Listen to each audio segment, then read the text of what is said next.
Good morning, everybody. This is Deb from Just Do Something Homestead, and I am so excited. They were calling for some rain, and this is what we woke up to. What a beautiful sight it is. I get so many questions on why I stock up food. Honestly, at this point, I think you have to be in denial if you don't see what's going on.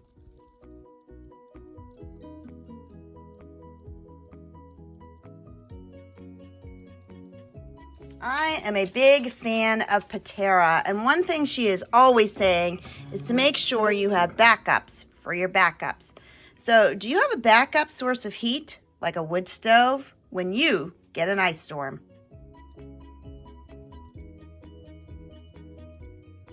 I started the day by taking a walk in the wonderful snow after the storm we had this morning, but it is back to work, and I am back inside talking about how you can prep. A lot of the time when we talk about prepping food, we talk about canning or freeze drying or dehydrating. And the reality is a lot of people simply don't have the equipment to do that. So today's video is all about freezing foods you may not have considered. If you have a refrigerator in your kitchen, you most likely have at least a small freezer attached. That will give you a lot of space to store some food. I'm not going to focus on things that typically are stored in a freezer, like frozen vegetables or tater tots or anything that you find in the frozen department, like frozen pizza. Nope. We're going to talk about things you may not have considered that you can store in your freezer. Now, before we discuss all the things you can freeze and what you need to do to freeze them, we're going to talk about 5 reasons why you have to start preserving food, and you need to start it now. Number 1 is prices are skyrocketing. You may have been able to get a small thing of peanut butter just 3 years ago for $1.50 or even less. Now you're going to be hard pressed to find it less than $3. And what about shortages? Remember 3 years ago where you couldn't find toilet paper anywhere?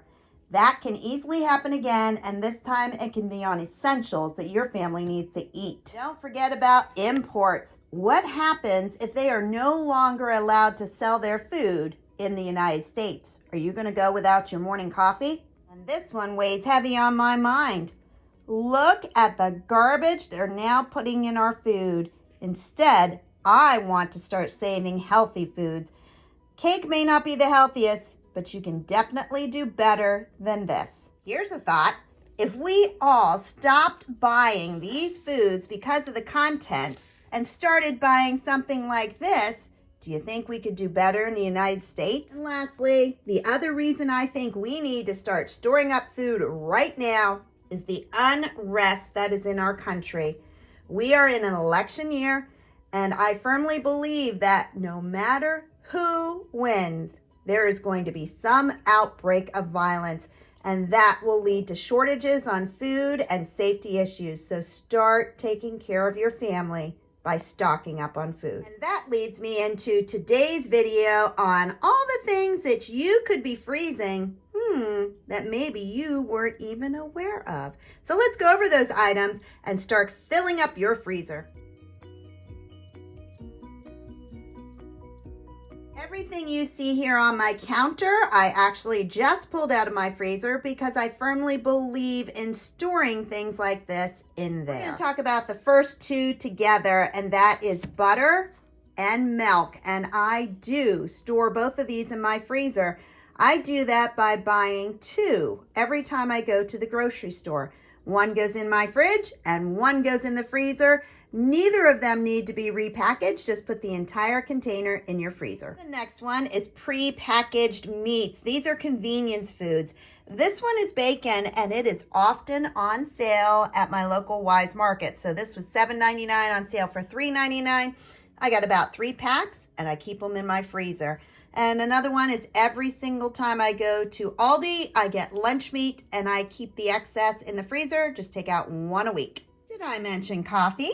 I live for my coffee every morning. In fact, Tim knows, don't start talking until after I had my coffee, especially if it's in-depth thought. But there are 2 ways that I store my coffee. One is to vacuum seal. Sometimes I don't have time to get the vacuum sealer out. I get the groceries, I carry them in, and wham, I can throw it in the freezer. That's right, you can store both ground coffee and coffee beans in your freezer. I don't buy a lot of meat, but what I buy, I only buy when it's on sale. And so this is Nature's Promise. That comes from Martin's or Giant. And when I find it half off, I buy all that they have, bring it home, and freeze it in the container. And then all I got to do is pull it out that morning and thaw it out, and it's ready for that evening's meal. Cheese is a big one for me. I store my cheese in the freezer. In fact, as far as shredded cheese, I keep it in the freezer and I just shake out what I need. It melts very quickly. This one I get at Aldi. Now, this is a block of cheese, and I'm asking for advice here. We love Munster cheese.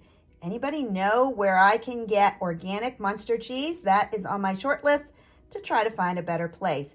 But in the meantime, when I find it, I store it in the freezer. Did you know you can store active dry yeast in your freezer?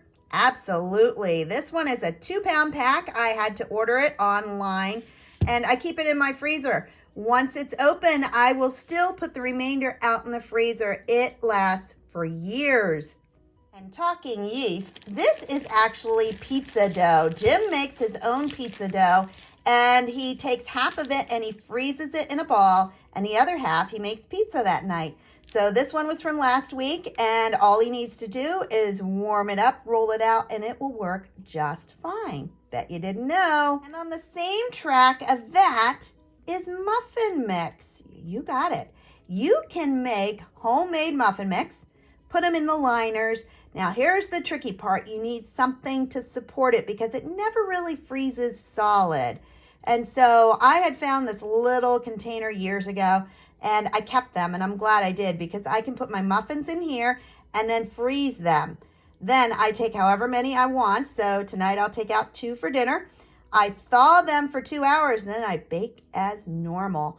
So if you don't have one of these little plastic things, I don't even know if you can find them anymore. You can always use your muffin pan. Here is a very important one. This says spaghetti sauce, June 22nd. This is leftovers. How many of you throw away your leftovers because you just don't have enough? We stopped doing that years ago. If we can't use it in that meal or in the next couple days, if we don't have animals to feed, it goes into the freezer and we combine it with some more next time. And so please don't throw out your leftovers. If you can't use them before they go bad, freeze them. This idea I shared years ago, and I know lots of other people have joined into this. This is a plastic shoe box, and it's actually a latch box, which means the latch will go on and keep it shut. But what I store in here is all my spaghetti, linguine, any of those items that are too tall to vacuum seal. They freeze so easily. So I just put them on in there, put the lid on, stick the whole box in my freezer. You might say, what are those? These are frozen tomatoes. You got it. I froze my tomatoes during the middle of gardening season because I had so many. We couldn't keep up.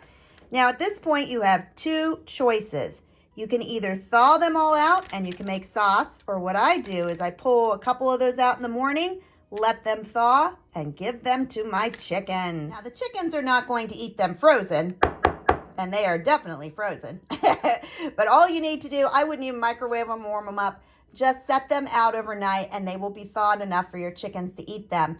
That is going to give them the vitamins and minerals they need from fresh fruit and vegetables. Actually, a tomato is a fruit. Another item I freeze is berries. We raise our own blueberries, raspberries, blackberries, strawberries, but you can easily buy these, and if you see you're just not going to be able to eat them all, or you find an incredible sale, then freeze them.